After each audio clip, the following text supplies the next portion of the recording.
বাঙালিদের মাছ খাদ্য তালিকায় এত জনপ্রিয় কেন? কথায় আছে মাছে ভাতে বাঙালি। বাঙালি যতই বিরিয়ানি বা চাউমিন দিয়ে উদরপূর্তি করুক না কেন, সারাদিন একবার জমিয়ে মাছ ভাত না খেলে বাঙালির যেন দিনের খাওয়াটাই সম্পূর্ণ হয় না। দেখা যায় পৃথিবীর যে কোনো অঞ্চলের খাদ্য নির্ভর করে সেই অঞ্চলে যা প্রচুর পরিমাণে পাওয়া যায় তার উপর। সেটা উপকূলবর্তী সম্প্রদায় হোক বা অন্তর্দেশীয় মরুভূমি হোক, সে অঞ্চলের রন্ধন প্রণালী নির্ভর করে তার আশেপাশে কি পাওয়া যায় এবং কি ব্যাপকভাবে পাওয়া যায় তার উপর।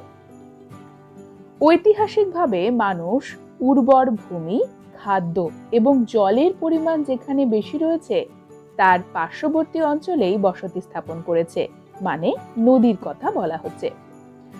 সমুদ্রের কথাও বলতে পারেন,